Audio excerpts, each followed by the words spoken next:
नमस्कार मित्रो, मी दिलीप गवई पूर्वजांचा खजिना या यूट्यूब चॅनलवर तुमचं सगळ्यांचं स्वागत करतोय। नेहमीप्रमाणे आज एक औषधी वनस्पती तुम्हाला दाखवणार आहे। आपण आपल्या चॅनलवर मागे एक व्हिडिओ टाकला होता की दूधाला नासवणारी एक तांत्रिक वनस्पती म्हणून एक व्हिडिओ टाकलेला आहे। बऱ्याच शेतकरी मित्रांना हा प्रॉब्लेम आहे की त्यांचे जनावरं आपोआप आटायला लागलेत किंवा जनावरं दूध देत नाहीयेत। असं अवेळी जर जनावर आटत असेल किंवा काही कारण नसताना जर जनावर दूध देणं बंद करत असेल तर काही खोडेलवाणी त्याच्यावर काही क्रिया केली असेल किंवा असं काही खोडेलवाणी काही बाधा झाली असेल त्याला, तर त्याच्यासाठी आमच्या इकडे पारंपरिक एक औषधी म्हणून वापरले जाते। ही औषधी पारंपरिकरित्या वापरल्या जाते। माझ्यासोबत आमचे बापू आहेत। बापू, तुमचं नाव सांगा एकदा बाबू। इकडून तोंड करा। अमृता कुमार नरवाडे, वय 85, राहणार। हे मोपचे बापू आहेत, वय आहे 85 वर्ष त्यांचं जवळपास। नाव आहे अमृता विठोबा नरवाडे। आमचे गुरु ठाई आहेत आणि त्यांच्याकडून ही परंपरेनं ह्या औषधी त्यांनी जोपासत आणलेले आहेत आणि त्यांच्या शेतात आम्ही आलोय। बापूच्या शेतात त्यांनी हे झाड सांभाळून ठेवलेलं आहे। त्या झाडाची त्या वनस्पतीची माहिती आज तुम्हाला देणार आहेत। आज मी बापूलाच विनंती करतो की बापूलाच त्या झाडाची माहिती आपल्याला सांगावी आणि बापू आपल्याला सांगणार आहेत, म्हणूनच मी त्यांना घेऊन आलो इथपर्यंत। तर त्याची माहिती आपल्याला बापू देणार आहेत। मित्रो, हे झाड एक असं झाड आहे की जर जनावराचं दूध आटलं असेल तर या झाडाचा जर आपण वापर केला तर जनावर पुन्हा दूध द्यायला सुरुवात करते आणि त्याच्यावर जी काही बाधा झालेली आहे तर ही बाधा पूर्णपणे नष्ट होती। त्याच्यासाठी पूर्वीपासून पूर्वजांनी आपल्या या झाडाचा, या वनस्पतीचा वापर केलेला आहे आणि जो वापर आणि त्या वनस्पतीचं महत्त्व आपल्यालाही माहीत व्हावं, त्याचे काही फायदे व्हावेत, म्हणूनच आपण हे व्हिडिओ बनवत असतो। चला तर आपण बापूला विचारू की याचा वापर कसा करायचा आणि याचा उपयोग कसा घ्यायचा।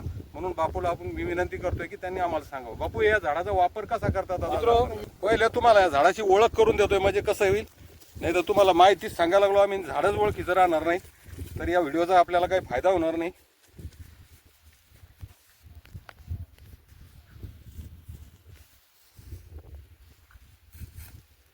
तर बघू शकता, हे अशा प्रकारचं झाड आहे। हे जवळपास चन्नाच्या झाडावानीच झाड दिसतंय। जर दुरून बघितलं आपण तर चन्नाच्या झाडासारखं झाड दिसतंय। आपण चन्नाच्या झाडाचा जो खोडाचा कलर आहे, जरा खोड जवळून दाखव बळा। खोडाचा जो कलर असतो हा चन्नाच्या झाडाचा थोडा लालसर असतोय आणि या झाडाचा थोडा भुरकट कलर आहे, तुम्ही बघू शकता। आणि वरती झाड दाखवून देतोय।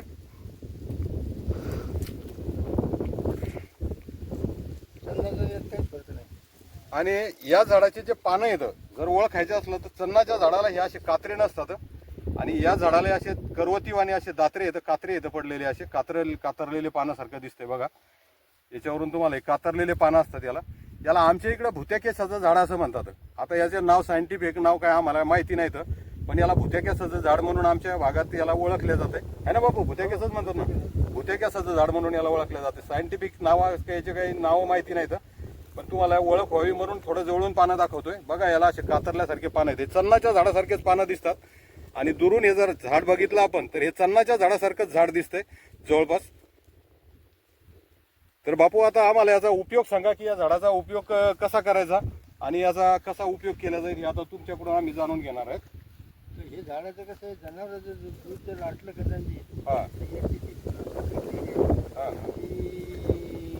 टाकायचा, खोल खांदायची, त्याच्यात ती खंडी टाकायची, सोबत 4 खंड्या रोवायच्या आणि त्या रोवायच्या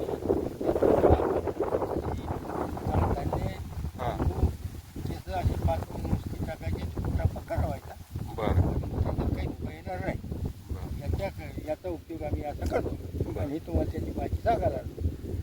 मित्र, हे जे झाड दिसतंय तुम्हाला, बापू सांगतायत की हे जे झाड असते, आता ते आपल्याला कोणती वनस्पती कुठं टाकलेली असते हे माहीत नसते, त्याच्यामुळे याच्या बोटासारखे तुकडे घ्यायचे आणि 4 बाजूने जे 4 कोपरे असतात, त्याचे जे कोपरे आहेत, आपल्या जागेचं जे 4 कोपरे येतं, त्या 4 कोपऱ्यावर 4 खुट्या ठोकून द्यायच्या आणि जो एक मेन मोठा जे काडी न्यायची खुट्यासाठी, त्याला खुटा बनवायचा त्याचा आणि एक गड्डा करायचा। त्या गड्ड्यामध्ये लिंबू, मिरची, गोटा, आपल्या बेबीचा गोटा असतो तो गोटा, केस, बांगडीचा काच आणि काळं धान्य आपलं जे उडीद वगैरे असतात या अशा 5 वस्तू त्याच्यामध्ये टाकायच्या आहे आणि तिथं ते खुटा रवायचा आहे आणि त्या खुट्याला ते ज्या जनावराला ती बाधा झालेली आहे समजा ते जनावर त्या खुट्याला बांधायचं आहे आणि जर ते त्या जनावराच्या खुट्याच्या आजूबाजूला कुठं टाकलेलं असते ती वस्तू तर त्याच्यासाठी याच्या ज्या काड्या असतात या काड्याच्या बारीक बारीक खिट्या करून त्या अशा 4 बाजूला ठोकल्या जातात आणि मधात जो खुटा ठोकला असतोय त्याला त्या खुट्याला ते जनावर बांधल्या जाते भावानं. आणि असं केलं तर बाबू ते किती दिवसात किती वेळ लागतोय त्याला दुरुस्त व्हायला जनावर ते पौर्णिमेला औषध ते नाही होऊन जाते. असं पौर्णिमा किंवा अमावस्याला ती नष्ट होऊन जाते.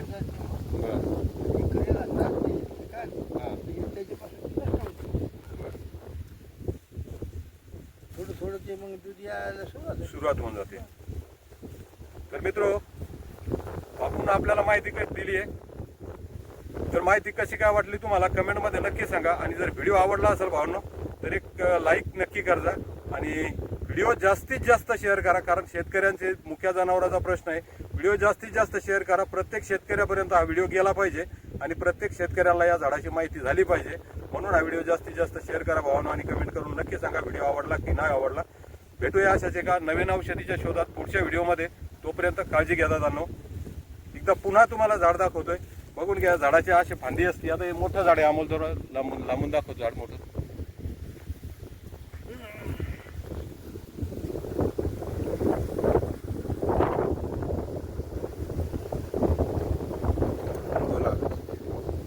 एकदा जवळून आहे बघून घ्या पुन्हा जन्नाच्या झाडासारखं दिसणार झाड. पानं बघा तुम्ही अशा प्रकारची पानं आहेत याला बघा आणि या झाडाच्या प्रत्येक पानाला कात्रे तुम्हाला पाहायला मिळतात. असे कात्रे पडलेले आहेत.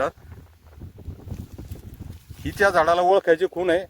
याचं सायंटिफिक दुसरे काही नाव जर माहीत पडले मला मी परत व्हिडिओ टाकीन पण आता सध्याच्या बाबतीत सध्याच्या टायमाला या झाडाला भुत्या केसात नाही या नावानंच आमच्या इकडे ओळखतात आणि आधी इतर काही माहिती या झाडाची नाही आहे आमच्याकडे. चला तर भेटूया पुढच्या व्हिडिओमध्ये अशाच एका नवीन औषधी वनस्पती